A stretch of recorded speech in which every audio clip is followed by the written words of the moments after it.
হ্যাঁ, কি ভারতের ধর্ম নিরপেক্ষতা বাংলাদেশে আসছে নতুন করে এটা, নাকি ইসলাম আসছে? কি আসছে? কি আসছে?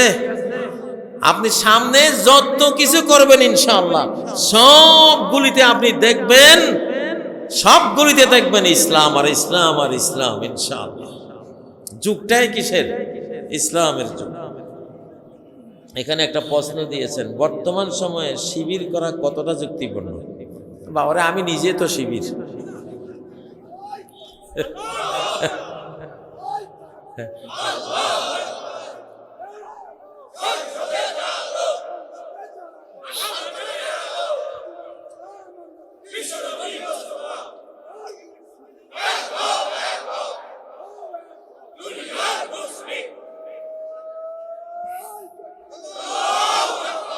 শিবির মানে আসলে আমি শিবির মানে হলো, আমি ৩৫ বছর যে হাদিস পড়িয়েছি জামিয়া কাসেমিয়া মাদ্রাসায়, আমার সামনে সব শিবিরের ছেলেরাই থাকতো, ওদেরকে আমি পড়িয়েছি হাদিস ৩৫ বছর।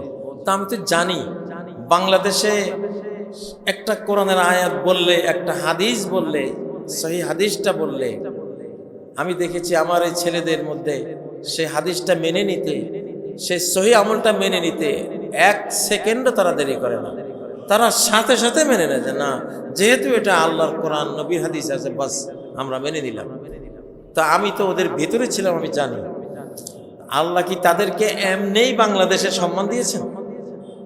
আপনারা কি মনে করেন ইসলামের শতাব্দীতে, ইসলামের নতুন শতাব্দীতে ভাঙ্গা কিল্লায় ওড়ে নিশান যখন হচ্ছে, এই সময়ে যাদেরকে আল্লাহ সামনে আনবে মনে করবেন এরা আল্লাহর 1 নম্বর ওলিয়া উলিয়া। এদের ভেতরে সেই জিনিস দেখেই আল্লাহ তাআলা তাদেরকে মনোনয়ন দিচ্ছেন, ঠিক না? কি মুসলমান ভাইয়েরা, এই ফ্যাসিবাদের বাংলাদেশ থেকে উৎখাতের পেছনে সবচেয়ে বড় মুনাজ্জাম, সুনিয়ন্ত্রিত এবং সুনির্ধারিত লক্ষ্যভেদী যে প্রোগ্রাম, যে পরিকল্পনা, যে অভিযান ছিল, সেটা এই ছেলেগুলি ছিল। এবং সবচেয়ে বেশি রক্ত দিয়েছে এই ছেলেগুলি। তাদেরকে মারলে বেওয়ারিশ লাশ, ফ্যাসিবাদ শিবিরের ছেলেগুলিকে মেরে বেওয়ারিশ লাশ, তাদেরকে দেখতে গেলে যে যাবে তারেও গুলি করছে, ঠিক না? তো রক্ত তো দিয়েছে। আল্লাহ তাআলা সূরা বনী ইসরাঈলের 33 নম্বর আয়াতে একটা মূলনীতি ঘোষণা দিয়েছেন, ইউনিভার্সাল ল, মহাজাগতিক একটা আইন আল্লাহ বলেছেন। কি সেটা? ওয়ামান কুতিলা মাজলুমান ফাকাদ জাআলনা লিওয়ালিহি সুলতানা। মজলুম হয়ে যে নিহত হবে তার ওয়ারিসদেরকে আমি ক্ষমতা দেব। মুসলিম হয়ে যারা নিহত হবে, শহীদ হবে, তারা তো গেল আখিরাতে, তাদের যারা বেঁচে থাকবে ওদেরকে আমি পাওয়ার ক্ষমতা আমি দেব। লিল্লাহি তাকবীর, লিল্লাহি তাকবীর। হযরত উসমান যখন মজলুম হয়ে নিহত হলেন, ইবনে আব্বাস বললেন উসমানের বংশ ক্ষমতায় আসবে, বনি উমাইয়া ক্ষমতা আসবে। লোকেরা বলল কি দলিল? উনি বলেন এই যে দেখো আয়াত কি বলছে। তাহলে উসমান মজলুম হয়ে নিহত হয়েছে, এই জন্য বনি উমাইয়া তৎকালীন গোটা মুসলিম জাহানের ক্ষমতা পেয়ে গেছে। আমার তো মনে হয় যে শিবির শুধু বাংলাদেশ না, গোটা বিশ্বের মধ্যে এরা ক্ষমতা পাইবে ইনশাআল্লাহ, ইনশাআল্লাহ। ও ভাই, আমাদের ছেলে মেয়েরা, আমাদের বাচ্চা কাচ্চারা যদি বাংলাদেশ চালায়, আমাদের খুশি না? শিবির তো এমন একটা জিনিস, যে কেউ যাইতে পারে, যে কেউ এটার ভিতরে আসতে পারে, নাকি বাধা আছে কারো? তুমি ৭৫টা বই পড়ো না, ৭০-৮০টা বই পড়ো না, তুমি তাদের মধ্যে যাও, সমস্যা তো নাই। তো এখন বড় কথা হলো ইসলাম, বড় কথা হলো কোরআন। কোরআনের যুগ আসছে, এখন কোরআনের জন্য যারা রক্ত দিয়েছে, যারা জীবন দিয়েছে, যারা অপমান সহ্য করেছে, কোরআনের জন্য যারা দেশান্তর হয়েছে, কোরআনের জন্য যারা গুম হয়েছে, ফাঁসিতে ঝুলেছে, যারা লাঞ্ছিত হয়েছে, কারারুদ্ধ হয়েছে, তাদেরকে আল্লাহ তাআলা ক্ষমতা দেবেন। লিল্লাহি তাকবীর, লিল্লাহি তাকবীর। সুন্নত নামাজ কি তাহাজ্জুদের সময় আদায় করা যায়? কে রে ভাই, আপনি ফরজের আগে পরে আদায় করতে পারেন না? 9টার ট্রেন যদি আপনি 12টায় যান, 12টায় গেলে 9টার ট্রেন পাওয়া যায়, হ্যাঁ? অথবা 9টার ট্রেন আপনি 5টায় গিয়ে বসে থাকলে 9টার ট্রেন পাবেন? 9টার ট্রেন ধরতে হলে কয়টা যেতে হবে? আল্লাহ বলেন ইন্নাস সালাতা কানাত আলাল মুমিনিনা কিতাবাম মাওকুতা। সালাত মুমিনদের উপরে সুনির্ধারিত সময়ে ফরজকৃত একটি ইবাদত, নির্ধারিত সময়, কাবলা যোহর বাদাল যোহর, ঠিক না? বাদাল মাগরিব, বাদাল ইশা, কাবলাল ফজর, ফজরের আগে, এশার পরে, মাগরিবের পরে, জোহরের আগে, জোহরের পরে। এই সুন্নতে মুআক্কাদা যে 12 রাকাত, এগুলি জোহরের সাথে সংযুক্ত, কোনোটা মাগরিবের সাথে সংযুক্ত, কোনোটা এশার সাথে সংযুক্ত, কোনোটা ফজরের সাথে সংযুক্ত। যে সুন্নতে মুআক্কাদা যেই ফরজের সাথে সংযুক্ত করা আছে সেটা তখন পড়ায় সুন্নাত। আর তাহাজ্জুদের সময় তাহাজ্জুদ পড়ায় সুন্নাত। তাহাজ্জুদ নিজেই তো একটা সুন্নতে মুআক্কাদা, ঠিক না? তাহলে তাহাজ্জুদের সময় তাহাজ্জুদ পড়বেন। জি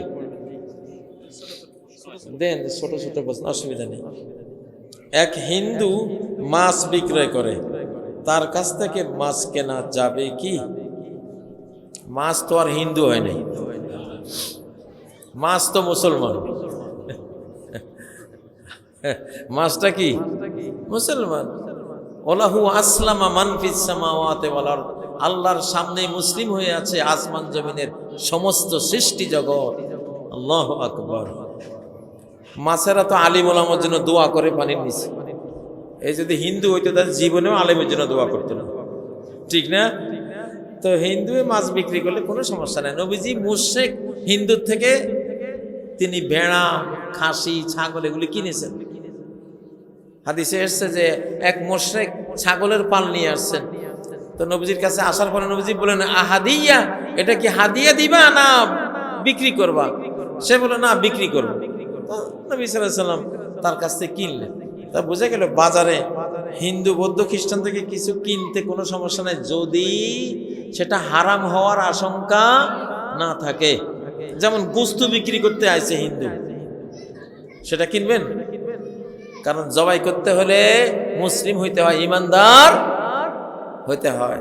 অন্য ধর্মের লোক যদি তারা তাদের সেই ধর্ম, নবীদের ধর্ম মানে, কিন্তু সেটা তো এই আমাদের দেশে নাই, থাকলেও এরা ধর্ম কোনো পালন করে না, এরা নাস্তিক টাইপের, ওদেরটা সন্দেহজনক।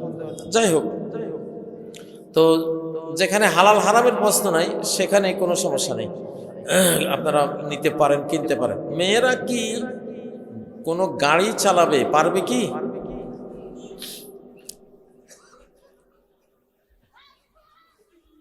বাংলাদেশে যা শুরু হয়েছে ভাই, কয়দিন পরে মনে হয় পুরুষ ড্রাইভার আর পাওয়া যাবে না। মাসালা তো জিজ্ঞাসা করছেন, এখন লাখ কোটির মধ্যে 2-1টা মেয়ে গাড়ি চালাতে চাইছে, চালাবে, সমস্যা নেই। কিন্তু এখন তো মেয়ে ড্রাইভার নেওয়া শুরু হয়ে গেছে, পুরুষ মালিক মেয়ে ড্রাইভার নিয়ে চলতেছে। কত বড় জালিয়াত এবং জিনা! এটা কি জিনা? জিনার দুয়ার খোলা যায় না। পার্সোনালি কোনো মহিলা যদি ড্রাইভিং শিখে আর এক পুরুষ মালিকের সে গাড়ি চালাবে না, সে নিজে ড্রাইভ করবে, এটার জন্য তো কোনো বাধা নাই, কোনো বাধা নাই। কিন্তু যদি সে ড্রাইভারই শিখে সে আরেক মালিকের চাকরি নেবে, তাহলে একটা গাড়ির মধ্যে একটা ছেলে একটা মেয়ে, না, লা ইয়াখলুওয়ান্না রাজুলুন বিমরাআতিন ইল্লা কানা সালিসুহুমা শাইতান। যেখানে একজন পুরুষ একজন নারী নির্জন হয়, সেখানে তৃতীয় জন হয় শয়তান। কে? ওই দুইজনকে জিনার মধ্যে লিপ্ত করে দেবে। তো এই জন্য প্রশ্ন, এগুলির উত্তর দিতে বড় ভয় লাগে আমার, কোনখানের উত্তর কোথায় নিয়ে লাগান, বুঝেন না? মেয়েরা কি পায়ে মেহেদি দিতে পারবে? অবশ্যই পারবে, পায়ে, হাতে, মাথায়, চুলে।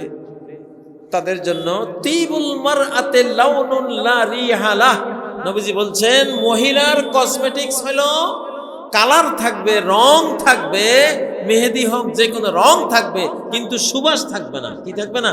সুবাস থাকবে না। তিবুর রাজুলে রিহুন লা লাউনা লা, আর পুরুষের কসমেটিক্স হলো সেটাতে সুবাস থাকবে, কোনো রং থাকবে না। অর্থাৎ মেয়েদের জন্য পায়ে মেহেদি দিতে কোনো সমস্যা নাই। আর কারো পায়ে ব্যথা হলে নবীজি বলতেন ইখদেবি হা বিল হান্না, তোমার পাকে মেহেদি রঙাও, পায়ে মেহেদি দাও। এটা সহিহ হাদিসে আছে, নাসিরুদ্দিন আলবানীর হাদিস, সহিহ হাদিস সিরিজের মধ্যে হাদিসটা এসেছে। কারো পায়ে ব্যথা হলে নবীজি বলতেন এই পায়ে মেহেদি লাগাও, তাহলে পায়ের ব্যথা সেরে যাবে। তাহলে বোঝা গেল পায়ে মেহেদি লাগানো জায়েজ। কেউ কেউ বলে যে মেহেদি নবীজি দাড়ি মুবারকে লাগাইতেন, হায় রে সেই মেহেদি পায়ে লাগাইব কেন? ও মিয়া, তোমার এই বাংলাদেশের মেহেদি কি আরব দেশে গেছে? এটা তো বাংলাদেশের মেহেদি। আর নবীজি লাগাইলেও তিনি যতক্ষণ এটাকে নিষেধ করবেন না, ততক্ষণ উম্মতের জন্য সেটা বৈধ, কোনো সমস্যা নেই। একজন বক্তার কথা বলেছেন, তার ওয়াজ শুনে যাবে কি? সুন্নত মতো হলে শুনেন, শুনতে বাধা নাই। বিসমিল্লাহির রহমানির রহিম। ইহদিনাস সিরাতাল মুস্তাকিম সিরাতাল লাযীনা আন'আমতা আলাইহিম গায়রিল মাগদুবি আলাইহিম ওয়ালাদ-দাল্লিন।